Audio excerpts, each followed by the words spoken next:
Alrighty. So to begin with, I'm going to start by sharing my screen, and something that would be really helpful would be to let me know verbally that you can see it. I will not be able to see you, and I want to make sure that everyone can see what I'm doing. Does that work for everyone? You can either put it in the chat or not. Or thumbs up too will work. I can hear and see you. Great, glad to hear it. Thank you so much for that confirmation. I appreciate it.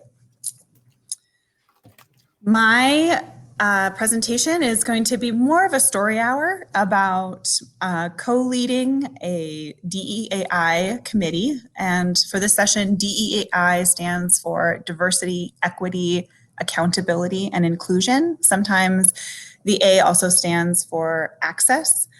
And though I don't have necessarily like, this is how committees should be, this is just going to be an example of what it was like to co-chair one of the committees at History Colorado.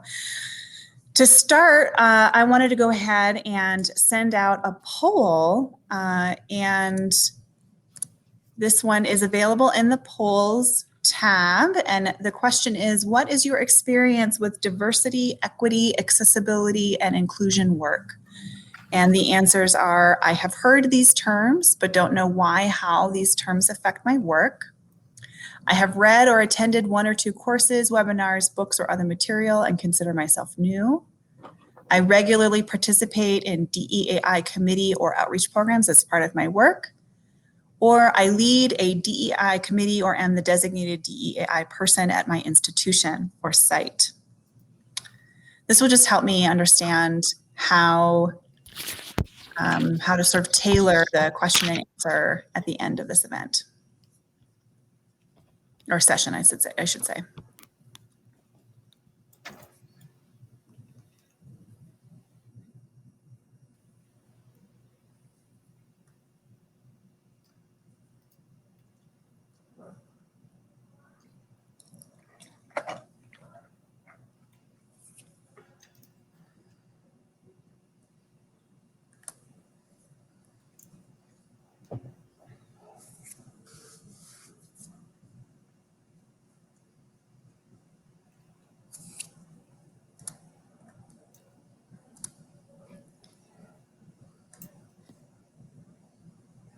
And then the next question that I have here is about, what do you hope to gain from this session? Do you hope to learn more about leading a DEAI committee? Learn more about what a DEAI committee can look like? Learn why my institution should have a DEAI committee? Or learn from others about their experiences with DEAI committees?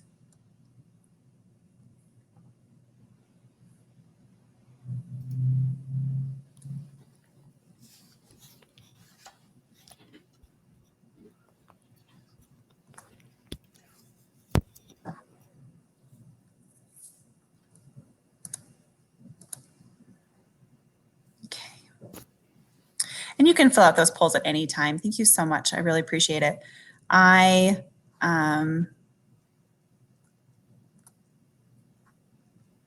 Laura, I have a quick sort of moderator question for you. I have the show results. If I click that button, and do I need to stop sharing my screen to see the results, do you think? Let's see. This is new to me, trying the polls via this website. So let's see.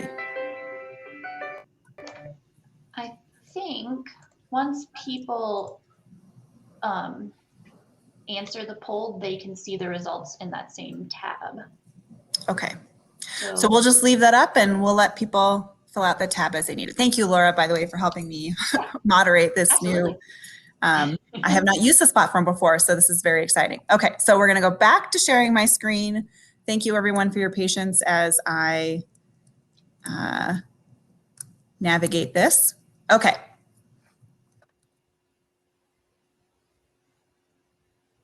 To start, I'd like to begin with a land acknowledgement. In the spirit of healing and education, History Colorado acknowledges the 48 contemporary tribes with historic ties to the state of Colorado. These tribes are our partners. We consult with them when we plan exhibits, collect, preserve, and interpret artifacts, do archaeological work, and create educational programs. We recognize these Indigenous peoples as the original inhabitants of this land. And again, my name is Kimberly Cronwell. I'm the Exhibits and Loan Registrar, and I am sitting actually here in the Janice Falkenberg Reading Room. Behind me, you will see a bunch of city directories here at the Stephen Hart Research Center, which is available Monday, Wednesday, Friday by appointment to research. I had the opportunity to come in here today at work without my mask on in the reading room by myself, so it's very exciting. All right, so to begin, I just wanted to talk about sort of the history of CAKE, the DEAI committee that I helped lead. And CAKE was started, I should back up and say that CAKE stands for, we chose the acronym Community, Accountability, Kindness, and Equity, and it was sort of our take on the DEAI terms. And CAKE was something that was born out of some impact and inclusion groups.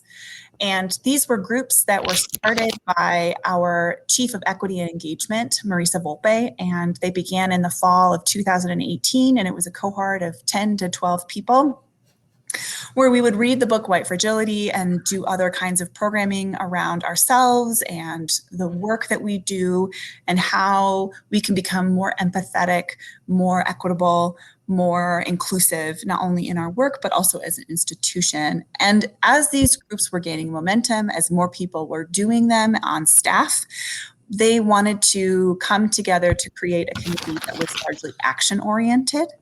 And that was when CAKE sort of came about and was born. We met sort of as a way to start creating resources for staff and cataloging and sort of putting together a list of all the ways that History Colorado needed to either continue or expand on the work already being done for community accountability, kindness, and equity, or ways in which we could grow more. And we really wanted a shared authority model. And that way the work could be manageable because it was shared across all these different people involved, but also was a way for people to show off or expand their strengths.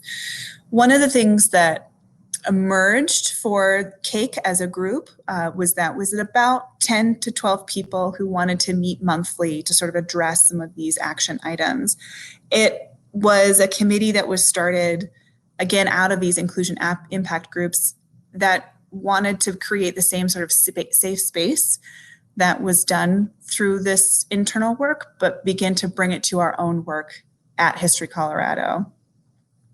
And by having a shared authority model meant that no one necessarily was directing the work, but that we were all responsible for our own work, whether that was, and we could bring our own selves to the table as much as we could or wanted to. Something sort of critical happened. We met for the first time in December, January of 2019, 2020, and then the pandemic hit. And our first official CAKE meeting happened actually digitally in February of 2020. And we were sort of thrust into the digital environment. And not only had we sort of just begun to think about what we wanted to be for History Colorado, we suddenly had to pivot in huge ways for the pandemic, as I'm sure all of you are familiar with, over a year ago when we all began that work. So one of the things that CAKE decided to do was to acknowledge that this was a weird transition and that we were experiencing sort of mass trauma, and not just at an institutional level, but like at a personal level, on a community level.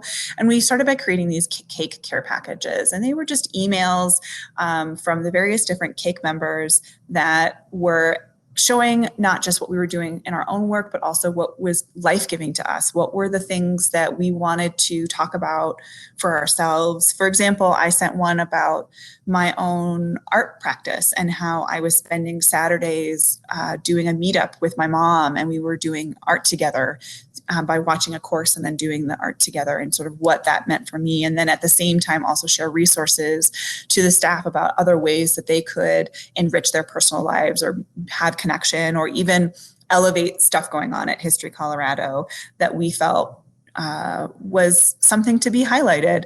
This was, again, largely just sort of grassroots, ad hoc, coming sort of out of the woodwork, just seeing what would work. And and we do consider this a success as a way of connecting people to History Colorado and to really see people begin to engage and think about ways in which we can provide for each other digitally in the work environment. Something that came up out of that, though, was that CAIC needed to establish what it was. Like, what exactly was it? Yes, we wanted to be a committee that was providing resources for staff and elevating community accountability, kindness, and equity at History Colorado, but what did that actually mean? And did we have any authority to do that? And I think that that was sort of the biggest question looming with us, was whether or not we as a staff actually had the authority to provide change, provide HR work. There's, as a state entity, as a state agency, there's just some rules that we have to follow, but also how do we navigate within those rules, and what is our role, and do we encourage staff to join this leadership committee, but that they haven't done the impact inclusion group before? So does that mean that their work count, or if they're already doing DEAI kinds of activities, how do we make sure that we're providing voices for them? Just like all kinds of questions were coming up, and trying to figure out exactly what CAIC was. And throughout this, as we're trying to be action oriented, trying to figure out how do we actually do the work we want to do, how do we elevate voices, what are the things we want to accomplish, well, at the same time providing space for the fact that this is a weird time. This is something that we're all experiencing together, but separately and alone. And over the months since February, it began to function more as a support group to air frustrations, to deal with maybe DEAI, what we would consider crises at our work. You know, maybe something was being put forward that we didn't necessarily agree with on a personal level that was appropriate for the project. Deal with work issues, you know, the challenges of not only working in a digital environment, but then added to that, sort of how do we bring our best selves and products to work when you know, we're dealing with the same personnel conflicts that we have before the pandemic. And then, you know, there were other situations where we just wanted to brainstorm ideas and brainstorm solutions about how do we deal with the pandemic. One thing that sort of emerged at the same time as CAIC was wrestling with these issues, History Colorado created the Anti-Racism Working Group. And that happened in June 2020 as the protests around History Colorado, Denver, around the country, around the world were happening, around the murder of George Floyd, around Breonna Taylor, all of the important discussions happening about Black Lives Matter and BIPOC communities. And for those that don't know, BIPOC is the Black, Indigenous, people of color sort of term that's being the umbrella term that encompasses a lot of these non-white or voices or people who are not considered part of the sort of regular establishment, as it were. So the Anti-Racism Working Group came together, and they wanted to be able to go not just beyond a statement that was issued by History Colorado leadership, but also really think of the ways that History Colorado can engage in being an anti-racism institution. And this is happening at the same time, separately, but at the same time as CAIC is happening. And yes, there are some overlaps. Some people on the CAIC team were part of the Anti-Racism Working Group, but it was largely sort of separate work that was being done.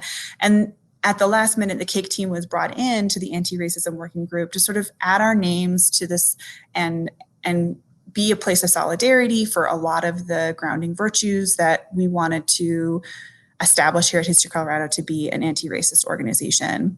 So with that in mind, then the Anti-Racism Working Group, the ARWG, as its sort of acronym has been put together, they started meeting monthly as well, and really sort of fleshing out what are the things that History Colorado wants to be doing as an anti-racist organization, and they came up with the grounding virtues. I will be sharing this presentation after all of this session is done. And if you go through the slides, you will be able to click through the hyperlinks and be able to see some of the things that I have fleshed out.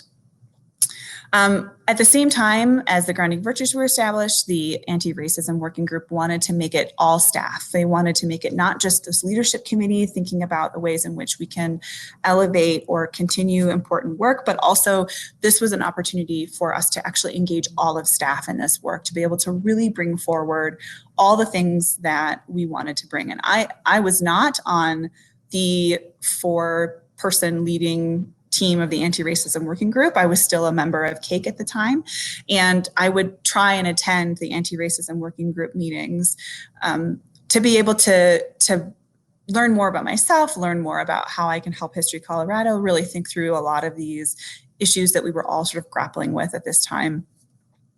So the impact inclusion groups continue. Those are also separate from the anti-racism working group and separate from CAKE. And then at sort of in this sort of 3 things are happening at the same time, CAKE decides that it needs a different model than the shared authority, because at this point we still haven't really established how we're going to do what we want to do. And so that's like been now 5 months that we've been meeting, and these meetings were not short. They were very emotionally investing, and that's great. But at the same time, like, it's important to think about what we actually wanted to be. And that's when the CAKE decided to go with a co-chair model. And so myself and Julie Peterson, a public historian and exhibit developer here at History Colorado, decided that we would volunteer to lead CAKE to sort of figure out how we were actually going to distribute the action, but also share the authority and make sure that the agendas were being populated, that the meetings were being scheduled, that a lot of sort of the functionality of creating a committee and making things happen were going to actually happen. And during this time, the impact inclusion groups are functioning. Both CAKE and the anti-racism working group, all staff meetings are happening. The key distinction is that CAKE is still remaining a small group of about 10 or 12 of us who have done the previous impact inclusion groups. And the anti-racism working group is available for all staff and volunteers. Over time, it becomes clear that as all 3 of these things are happening, in addition to all the other offerings that History Colorado is offering its staff, including lunch and learns, including empathy buddy check-ins, where you and another staff member can really begin to dive in the work and support each other emotionally, that CAKE is still struggling with what it needs to be and who it's for. I think that was the biggest thing, is that realizing, like, who is CAKE for? Is it for this group of small 10 or 12 people, or is it actually for the institution as a whole? And if it is for the institution as a whole, how are we going to do that? And it was really challenging as a co-chair and a leader to encourage, people to think about how we can actually move from just the theoretical to the actual action-oriented. And as a result, it was clear that CAKE was not functioning as it was intended, that really it was only serving as a support group for these 10 or 12 people who were trying to do DEAI or CAKE work at History Colorado, but that it wasn't actually serving the people it was intended to serve. This was intended to serve all staff. This was intending to provide lots of opportunities. And as we were seeing with the anti-racism working group, with our lunch and learns, with the impact inclusion groups, that staff was getting a variety of different ways to engage in this work that did not happen at CAKE. And so Julie and I, after meeting them, this was in the fall, this was September of 2020, September, October of 2020, we met with each individual CAKE member and we said, we really feel like we, as your leader, as your co-chairs and leaders of this committee, feel like this group needs to be blessed and released. We need to acknowledge the important work that happened. And we also need to release this from our calendars and release this from our schedules. This doesn't mean that we're not continuing with our DEAI work. This does not mean that we in any way dismiss the work or intention behind this. This just instead is acknowledging that this particular committee is not serving the people it was intended to serve, including ourselves. And so as a result, we decided to bless and release it, to say thank you, and it's done. And I actually was very excited about this opportunity because it meant that we could create space for all kinds of new things for people's schedules as they filled up.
Something happened here. Oh, we got it. We got it.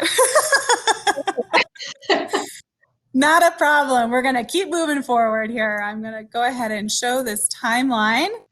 And this is just a quick show you how quickly things had changed. So December, we had established the group. We wanted to do cake. By February 2021, excuse me, I was wrong. It was not September or October. It was February 2021, cake dissolves. So this happens in about a year. And I think that that's important.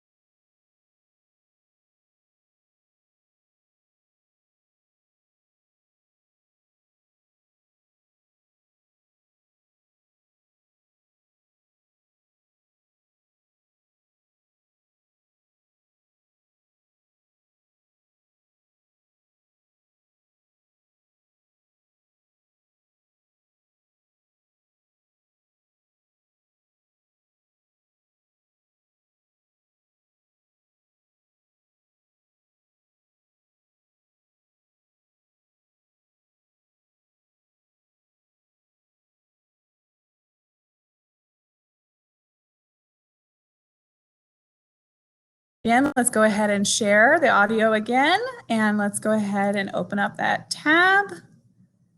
Thank you, everyone. I apologize that my internet seems to be kind of wonky, so I appreciate your patience. Again, I'm going to share these slides with people and after the event. So one of the things that as a co-chair, full disclosure, don't have any background in this work. I don't have any background in anti-racism work. I don't have any background in social justice. As I said, I'm the exhibits and loan registrar. My job is to make sure that stuff is where it's supposed to be when it's supposed to be there. But I did feel like my background and did not preclude me from doing this work. And in fact, if anything, it really, like, my project management skills would probably be an excellent resource for being a committee co-chair. And because of that, I began to sort of look into other ways that I could, other institutions, their committee work that they're doing. And here is just a small list of some of the resources that I found really helpful to be able to lead a committee. One of the big ones is the Museum of Us, formerly the Museum of Man, based out of the San Diego, California. They have this really great webinar called Decolonizing Initiatives, and it's about their own DEAI work.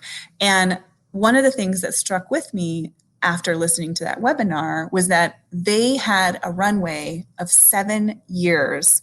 They decided from the time that they formed their committee and how they were going to do it to the actual execution of some really crucial initiatives, which was like bringing this work to the graphic design department, bringing this work to education, bringing this work to accounting, all these different areas that you wouldn't necessarily think of as traditional DEAI work, which really brought home for me the importance of engaging in this work, even if you are not the designated DEAI person. So for me, as exhibits and loan registrar, my job, in large part, is training up volunteers and interns. And so this was an opportunity for me to think about how do I want to make sure that I'm creating an equitable, community-driven environment for my interns and my volunteers and my fellows, and also think about ways in which I can make it so that when they have their next job at History Colorado after their fellowship, whenever that is,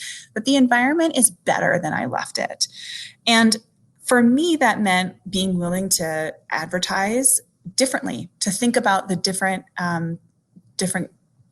interns that could come in and come through. Think about how I am providing services for lenders. Traditionally, you just sort of, as a registrar, you reach out to people, say, I'm ready to borrow you stuff, and then you figure out, how to get there, and then it's done. Well, maybe I need to engage in more of a person-centric approach to loans, to be able to say, you have an interesting story. What are the ways in which we can help you feel like your story is getting out?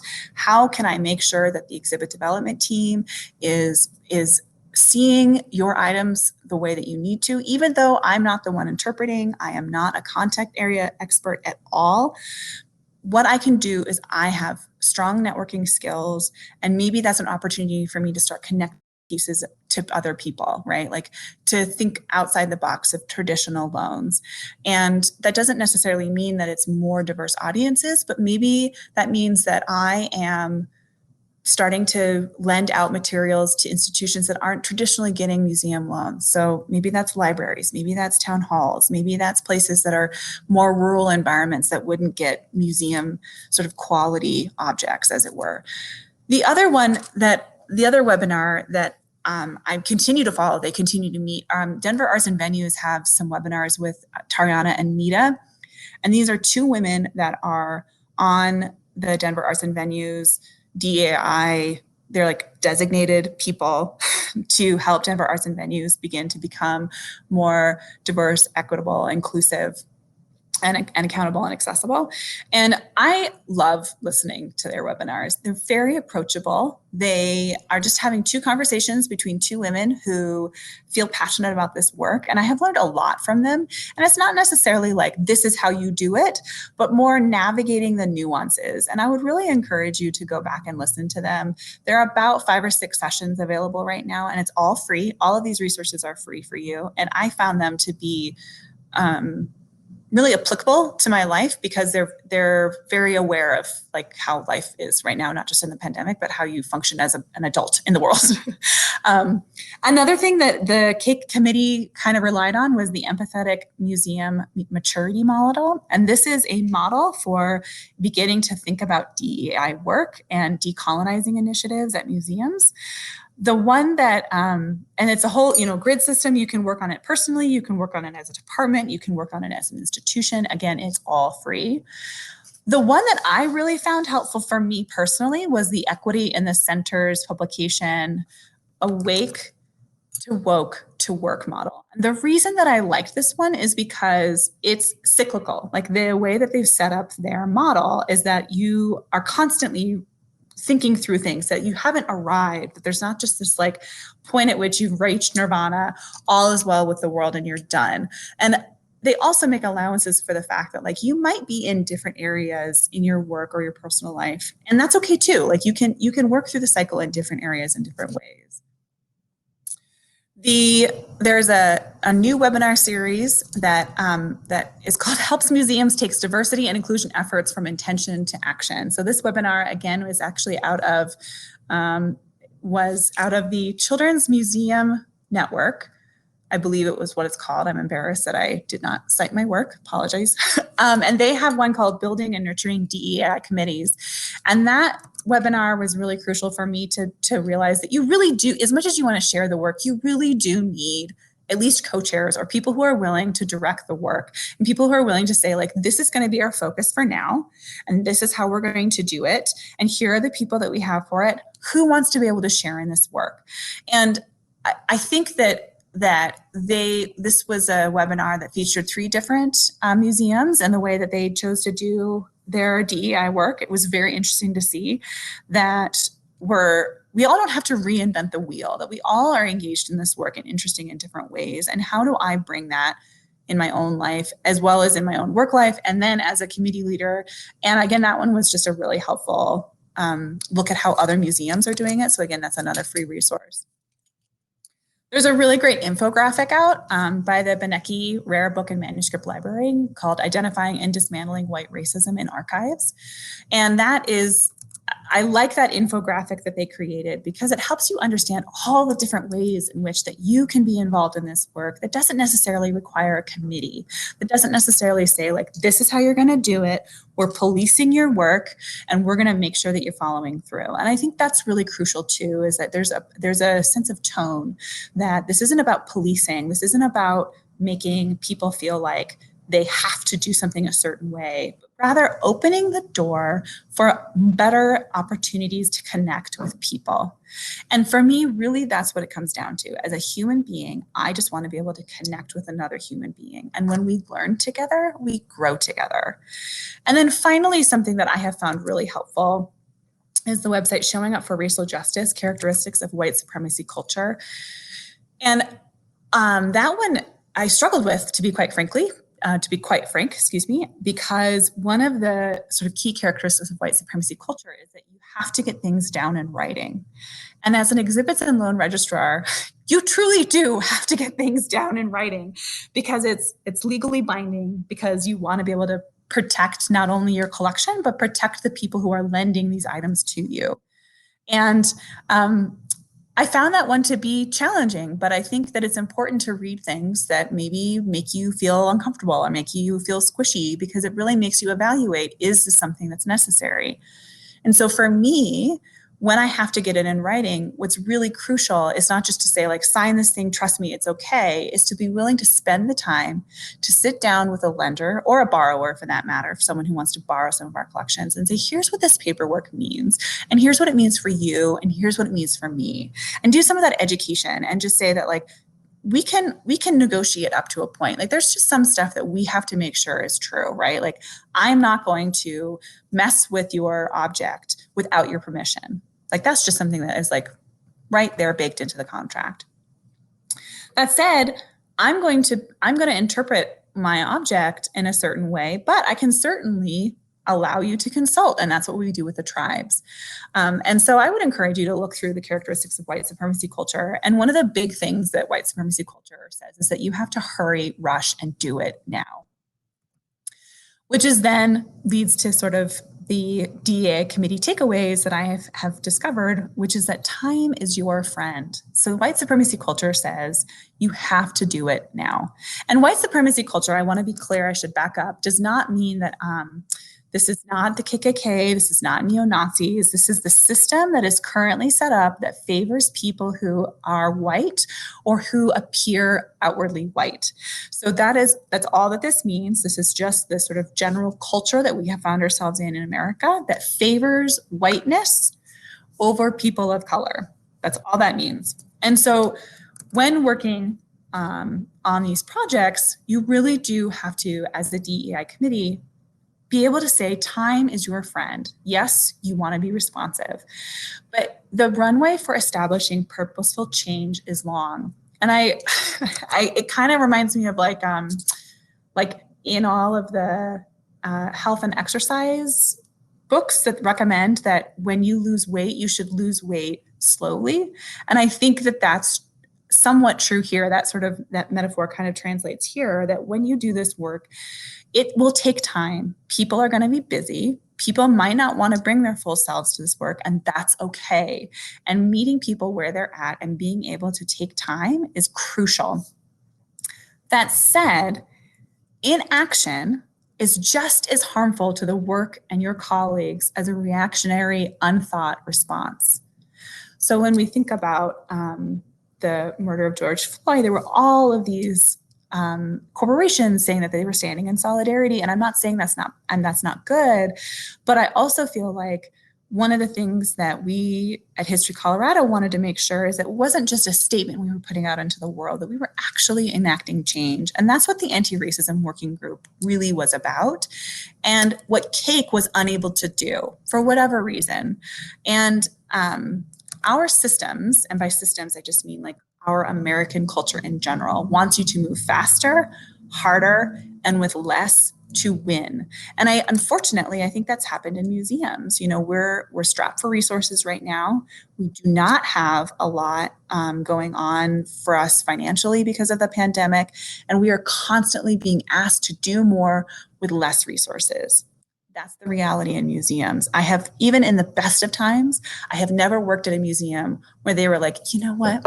We have all the staffing and all the people that we need to make this happen. And we have all the time and all the money. Like, that just isn't the reality. And I do think that we need to get creative about the ways in which we're able to engage, not just in DEI work, but our work as museum professionals in general. And one of the things that is important to recognize that even with a long runway, it's important to move forward in the work and have demonstrable changes that aren't short-lived. So you don't have these like flash in a pan, like, look, we did this thing. Look, we're able to say that we're moving forward. I think about in my own work, one of the things I talked about was non-traditional loans and letting loans go to libraries and town halls. Well, that's actually something I'm working on.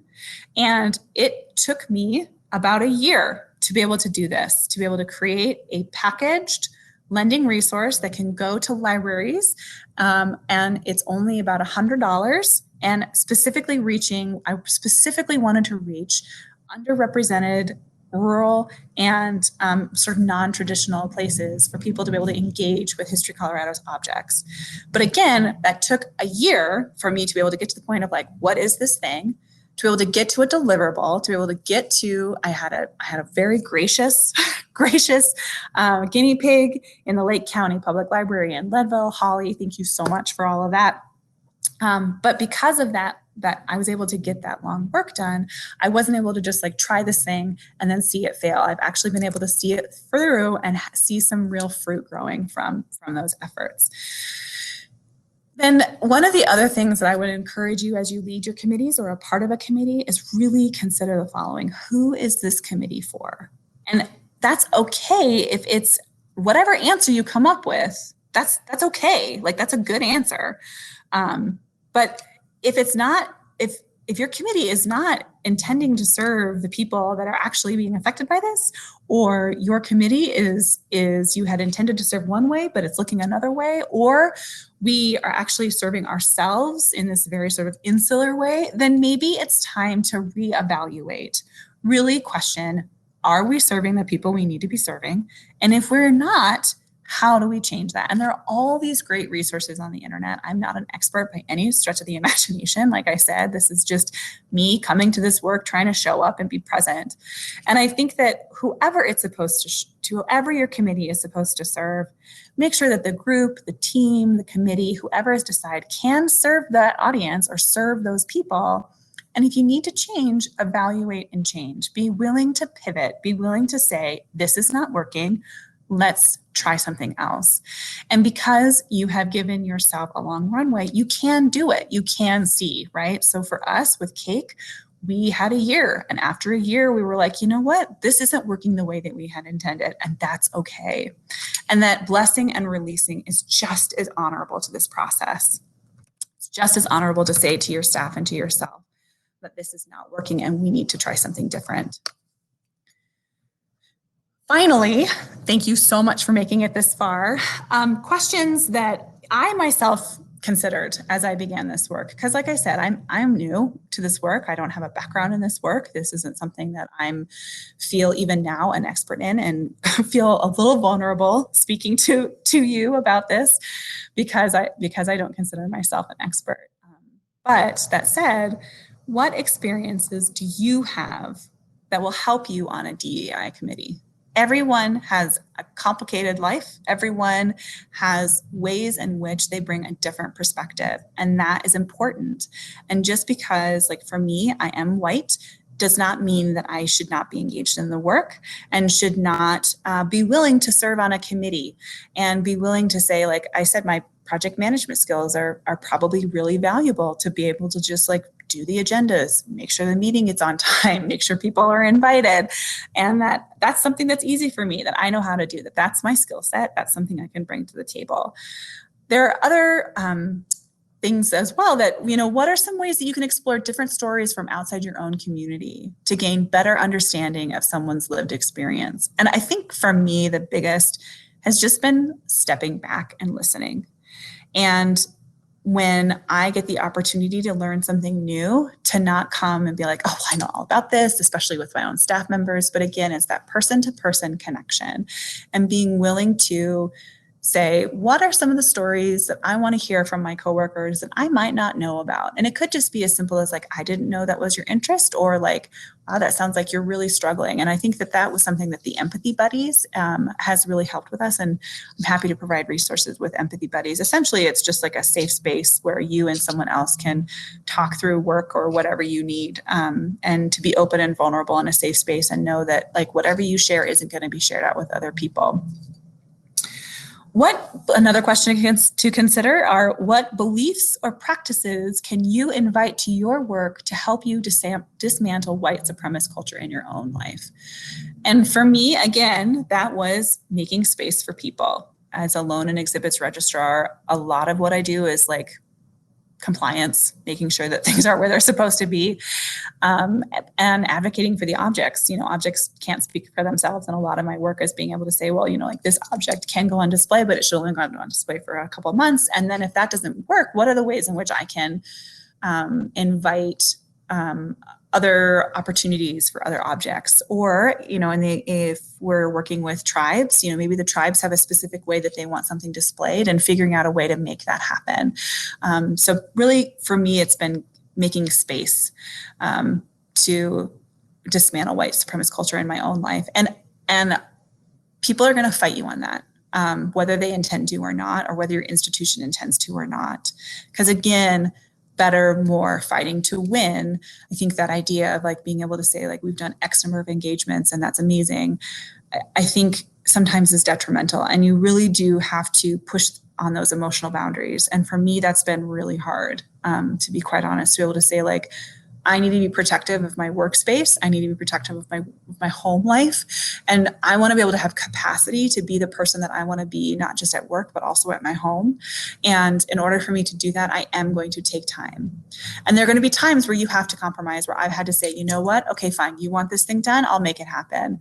But then to really be intentional about when you say yes to those things. And then if you need help figuring out how to say yes or no, being able to know that there are people on staff that you can figure that out with. And maybe that's your empathy buddy. Maybe that's someone at a different institution that shares a similar experience as yourself. But really being able to have healthy emotional boundaries, I think, is really crucial to being able to sustainably do this work. And then the other thing to consider when you're on a committee are, what action items can you accomplish to help your DEI committee achieve its goals? And that's, again, for me, the skill set was bringing forward the agenda, making sure that my co-members had what they needed to make the meetings happen. And some of that is like super simple. Like, I know a program's happening with a coworker named Maria. She's working with a project called Museum of Memory. And so I'm going to combine her project with a program I'm already doing called Insights and Impressions Connections. And so that way I can elevate her story and her work and make sure that other audiences within the museum, our members and non-members, are having an opportunity to engage with that as well. And then what things is your institution or site already doing that can be amplified and strengthened? And maybe that's like, I know someone who is really, really good at organizing people, and I want to learn that skill. Or maybe it's, my institution is doing a really, really good job of providing educational opportunities for students. What are some ways that I can make sure that they're doing what they need to do the best that they can do it? And as exhibits and loan registrar, I don't have a lot of interaction with the education department, but when I do, I want to make sure that I am providing them with all the resources they need when they ask a question, and make myself available to them.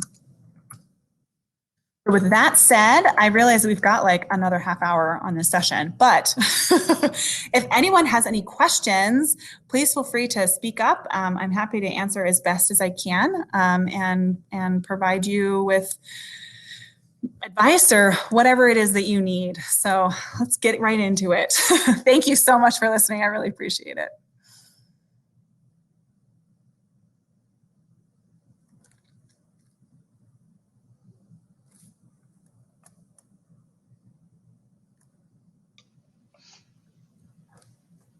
So it looks like there is a question in the chat about the acronym DEAI. I don't know. I didn't know the answer to it, but I'm wondering if you know anything about the history of that term, because I'd also be curious. Like, when did that? I personally didn't hear about DEAI until 2019, I think was the first memory that I have of hearing that acronym. Oh, look, Kimberly's frozen again. And if anyone wants to come on with their camera or even just their voice, feel free. Yes, thank you. Thank you, Laura, for saying that. Yeah, I appreciate it. Yeah. I don't know when I first heard the term. I feel like, yeah, it was like 2019. I feel like it was when I first heard it, maybe 2018, which is, it's unusual to me that I didn't hear this term previously. I also know that museums in general are a pretty white institution traditionally, and that there were likely other places that were using that term way before us. Education comes to mind. You know, diversity was this big push. You know, you want more diverse schools, and now it's you want more equitable schools. And I know that education has been talking about this stuff a lot longer. And I wonder if museums were slower to pick up this work. But that said, you know, diversity isn't necessarily about just color. It's about educational background. It's about socioeconomic status, it's about all these different things. And I'm just really sharing about what my experience was on the committee. So if you have questions about, you know, like how do I even get started? There's some great resources out there. You know, the Empathetic Maturity Museum model, the Awake to Woke to Work are some great options for you as well. Victor, thank you so much for your comments about change is uncomfortable but continuous. Like, I really appreciate you saying that, because that is absolutely true, especially for me. If you have taken any of the Enneagram personality tests, which I highly recommend, I'm a 1 on the Enneagram, which means that I do not like transition. And so when I am reevaluating my own work and my own life, it's uncomfortable, and I don't enjoy it, but I know that it's really important. And I know that when I'm feeling uncomfortable, that's maybe a sign that something good is happening, which is like kind of ironic, because like I don't like that feeling, especially since, again, on the Enneagram 1 struggle with emotions, and we don't really like feeling our feelings. Like, we have them, we know we have them, we just don't want to deal with them. And so I know when I'm feeling squishy or uncomfortable, that maybe something is happening, and that maybe there is change, but needs to be continuous, and to hear those hard truths. I think you're absolutely right, to be able to hear hard truths. I think not just at museum workers, but I think as adults, especially in this like call out culture and cancel culture, that those are some hard truths to hear, and that we're responsible for actually internalizing them and hearing them and understanding what they mean, taking the onus on us to actually do the research and talking with people, and not just like asking for more and more and more, but really thinking about, how can I just listen? How can I connect as a person?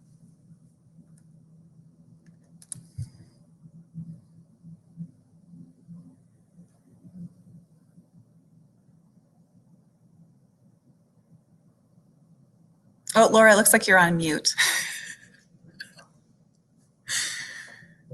Geez, wonder how long I was talking. So Jen has another question in the Q&A that I can read. It just says, oh, great. Talk about the role of museum leadership versus staff initiative in this process. Great question. Thank you so much, Jen. At History Colorado, we did a staff-wide training in 2019, and there was this phrase that was being tossed around called leading from the middle and owning your own 20 square feet. And those are both sort of jargony, businessy terms. It was led by a jargony, businessy guy. But the idea is that a lot of change can only happen within your immediate circle and your immediate sphere of influence.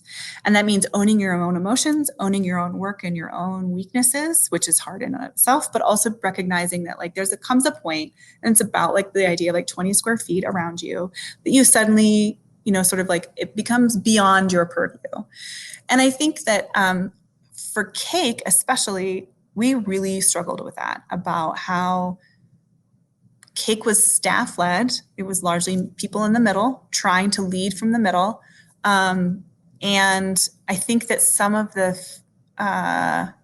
challenges that CAIC faced was trying to be able to gain some validation from museum leadership for whatever reason. And I'm not saying that museum leadership failed in any way, but I do feel like museum leadership should make this work a priority, should recognize that staff time spent on this is valuable and should not be done outside of staff time, that you get paid for this work, that this is part of your regular work in general, that if there are events that you are going to, that you should be given comp time or volunteer time.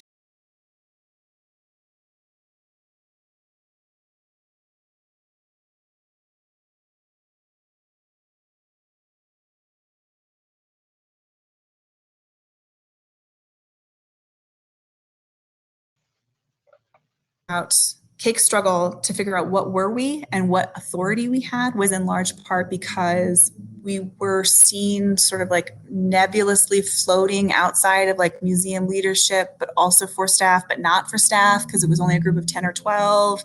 Whereas the anti-racism working group, for example, they have been for staff, led by staff, leadership attends, the whole thing. And I think that that's an example of where something really, really worked. But if you don't have at least someone on museum leadership, they don't have to be necessarily on the committee, although I think that that's something very helpful. But having part of leadership's voice is to elevate the great things that are happening at your museum, maybe not just DEI work, but just in general.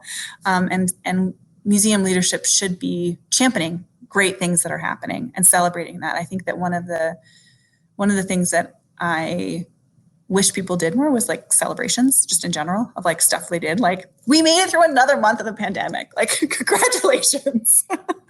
And taking time, staff time to be able to say like, you know, we're just going to have this like open time on Zoom. Come, don't come. We don't care. We just want to say like, thank you so much for your work and your willingness to like, just show up.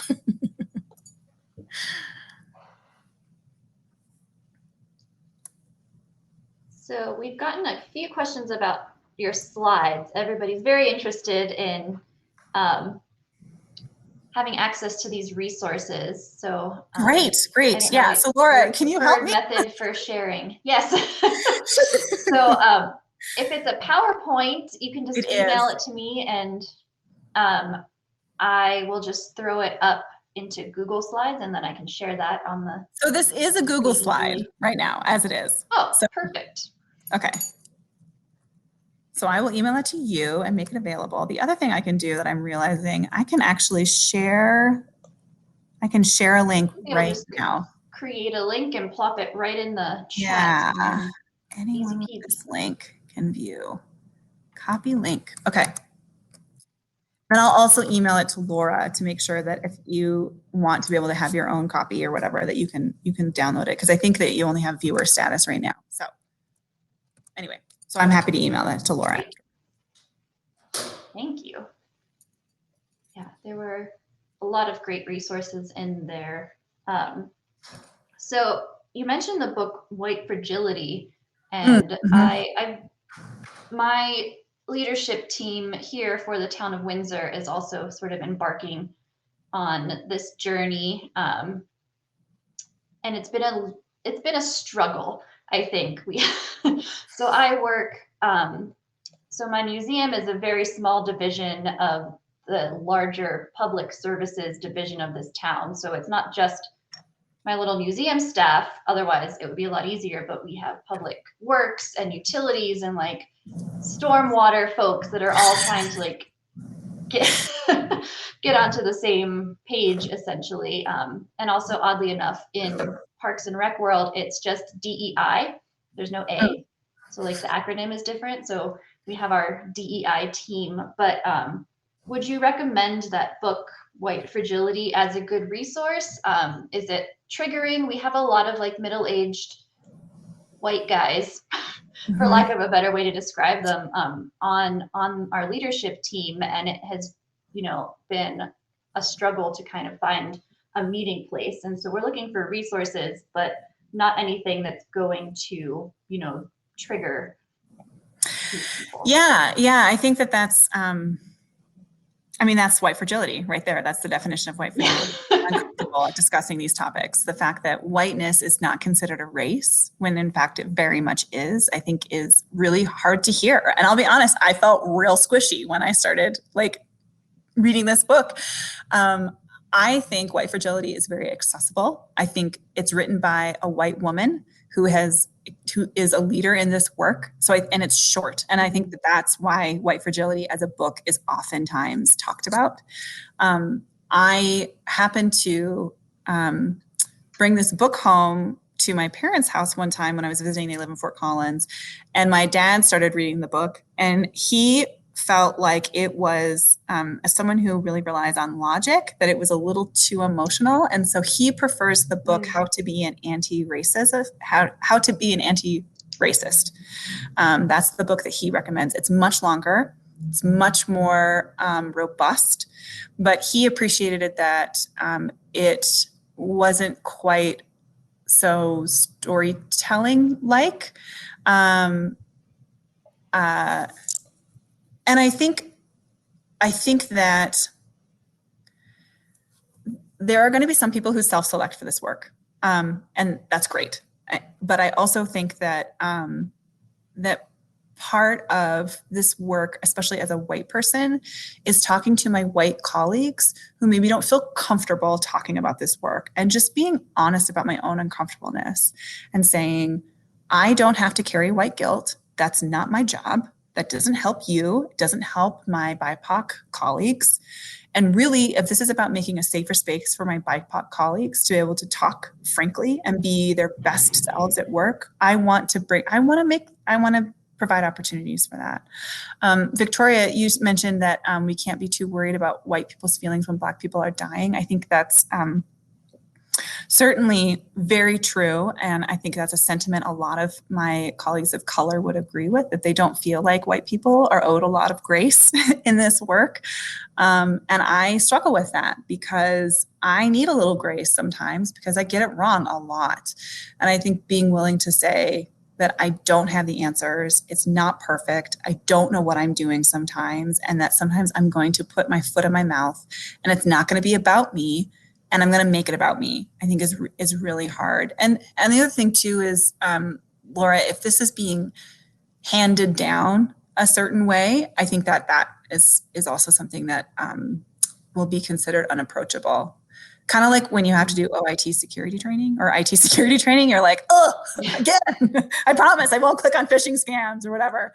Full disclosure, I have definitely clicked on a phishing scam. So I think that it's that being willing to say like, this is an important part of our work, and providing resources for staff to be able to talk frankly. One of the things I really appreciated in our own impact inclusion groups when we read the White Fragility book is that we had a whiteness coach. So we had a woman who came in, she was a woman of color, she works here in Denver, and she came in and she led us through the book, and she led us through and had conversations specifically with the white colleagues in the room or people who maybe presented white, and talk frankly about why this book is so squishy or why this brings up all of these conversations of struggle with that. And Victoria, your point about we should have patience with people, we just can't make the priority when there are crises and emergencies happening like COVID-19. I totally agree with that. I think that it doesn't help that the pandemic plays on all of our worst weaknesses. Doesn't matter who you are, like it plays on your worst weakness. And I think that what was that term that the New York Times has recently said about how like we're all experiencing like collective ennui, like we're not depressed, but we're bored, but we also don't have the ability to like do things like even with the vaccination. Anyway, so there's very much a sense of like, I do not have the emotional bandwidth to deal with a lot of this stuff. And that's okay too. I think that recognizing that we're human is crucial, that it's all complicated, especially at museums, right? Like cancel culture doesn't work in history. Like you can't say like, I am going to throw out everything this one person did for history because they're a terrible person. Like that's not good history. Like you have to be complicated. Like you can't just say like, we're going to just throw out everything this one person does But for example, in Denver, we used to have a neighborhood called Stapleton. We have since changed it to Central Park because Stapleton was a leader in the KKK movement in Denver. He was also a former mayor.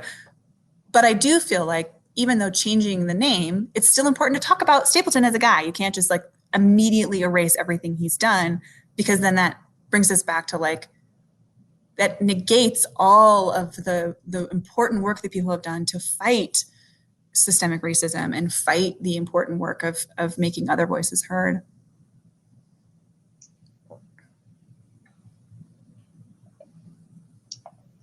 Yeah, that's something we struggle with in Windsor too, because we have a pretty strong history of, a lot of KKK actions here, but just, racism and in general against all of our different immigrant groups. Windsor was built by immigrants, but they were all hated when they first got here. And then when the next one came, all of a sudden, oh, well, we love the Germans from Russia now, but we're going to hate on the Mexicans. And now we love the Mexicans, but we're going to hate these guys. And so it's just this constant, progression. And a lot of that had kind of been erased from the town history until, the museum started to do some more research, and we're digging through old newspapers and just finding these really horrific things. And it's like, I feel like we have a duty to share that, with our community, even though it's not great and it might sort of mar people's understanding of like, oh, our wonderful, lovely little town. It's so friendly. We love everyone. It's like, no, we have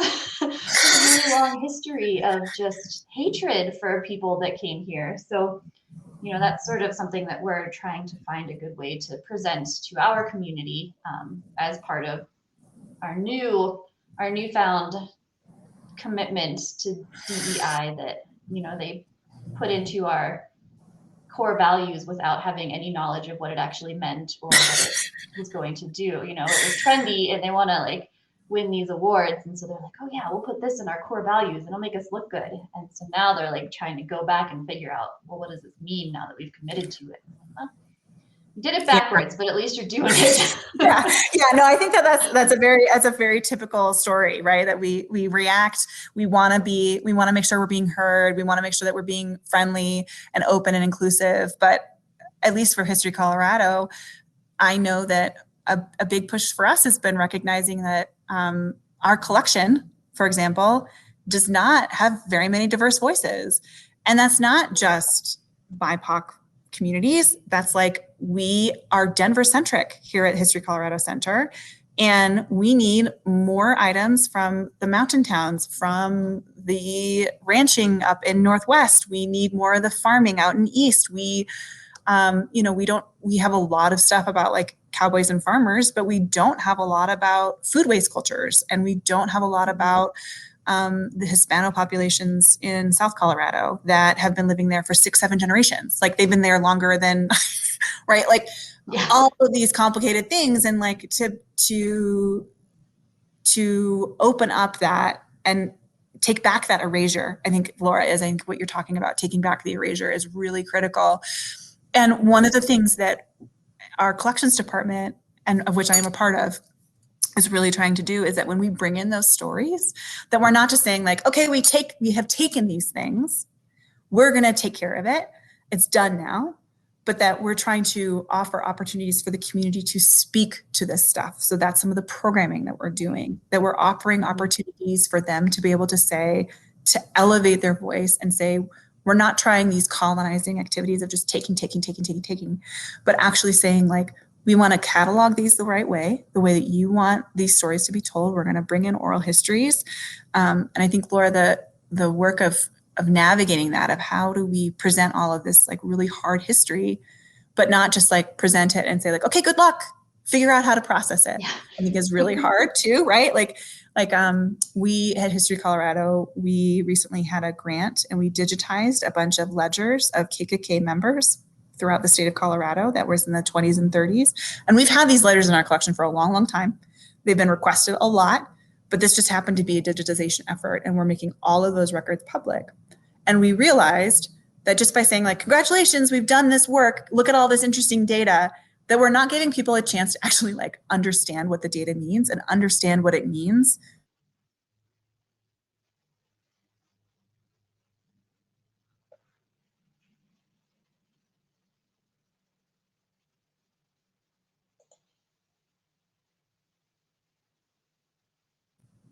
to say that it's not just enough to just throw, actually offer opportunity for people to engage with the complicated history. Oh, and Christina, yes, your point on the next session is about collecting bias. Huge, but highly, actually, I agree. To make our collections more equally representative, inclusive, but as you were currently saying, it's hard to be done in the right way. I agree, Christina. I think that's a good point of being able to, what does it actually look like, especially since collections are like, we don't have a lot of resources. Like we don't, like traditionally collections does not get the big money. I have yet to work at an institution where it's like, collections, we're going to give you all the money and you're going to have the best facilities and you're going to get the best storage. It's hard when leadership's saying collect all this stuff, and we've got this huge backlog and we don't have people, and it's definitely a challenge for sure. Definitely. All right, well, I'm going to pop out, Kimberly. I'm going to go check on the runnings of the event, probably do my job for a little bit, but I'm glad that I was able to participate a little bit in your session. Thank you so much. I think this is a huge conversation that we're probably going to be having a lot throughout the next few years. So, Well, thank you, Laura, for helping me out, especially in the beginning. Thank you for your patience as we all figure out technology. Yeah, absolutely. All right, I'll see everyone around. Yes. Please feel free to drop any other questions or discussions.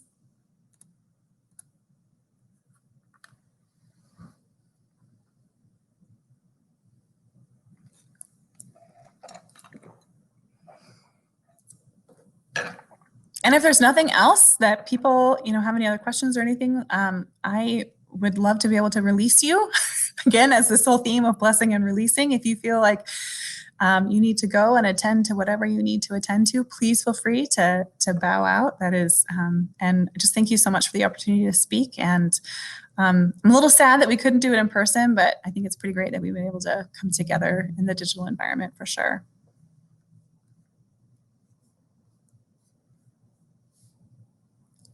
And I'm happy to share my email as well. If anyone has any questions, I'm going to type it in the chat right now. That you are welcome to reach out to me. And with any questions, I might not have the answer, but I can definitely try and connect you with what you need.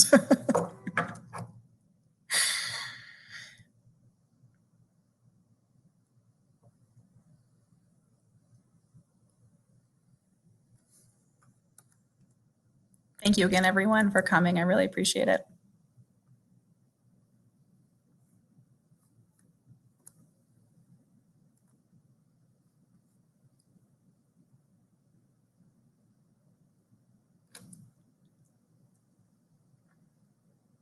I hope that you're all able to enjoy the rest of your day. Here in Colorado, it is 50 and sunny and the snow is melting, which makes me very excited. I'm very excited I get to do some gardening this weekend. So whatever it is that you're headed off to do for the rest of the session, the rest of the event with CWAM, I hope you are able to enjoy the weather.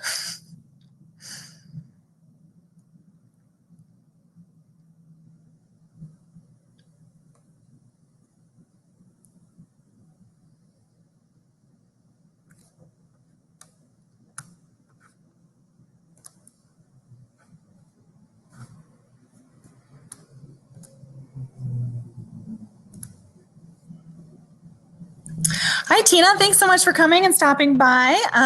DEAI is an acronym that's used throughout not just cultural institutions, but just work in general towards social justice kinds of activities. And D stands for diversity, E stands for equity, A usually means accountability, sometimes it's accessibility, and I is inclusion. There are some really great resources to sort of define and explain those terms, but basically the idea is that it's all the different ways in which you can think about different stories and different ways to promote voices that are not traditionally shared at your institution or site. That doesn't necessarily have to be people of color, which is what this particular session focused on, but it does usually means all the different ways in which that you can do the work. Diversity isn't necessarily just about race. It's also about socioeconomic status. It's about location. It's about geography. It's about history. Equity is the idea that it's not just equality. The way I heard it was equality. The difference between equality and equity. Equality is giving everyone a pair of shoes. And equity is the idea that everyone gets a pair of shoes that fit. So providing the resources that different people need to be able to be at the same level that they need to bring their best selves to work.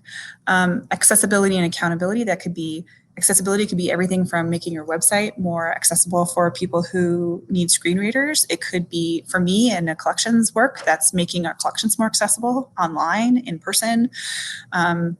And accessibility could mean everything from ramps, up to your museum, or, making signage easier to read. I think that wayfinding is huge, and being able to help people to navigate your space, because if they walk into a space and they don't know where they're going, I think people are really turned off by that.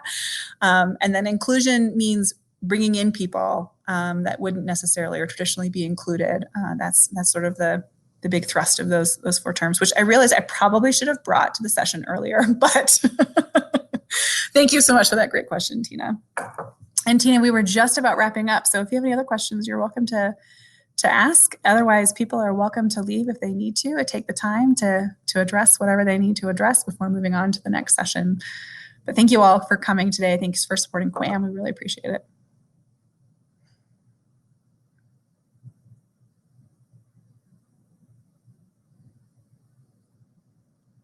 Not a problem, Tina. I will be emailing my slide deck to Laura, who will be sharing it out. So hopefully everyone that wants to can see the list of resources. I also have, let me just go ahead and get you a link to the slide deck that I use, the presentation deck that you are welcome to use.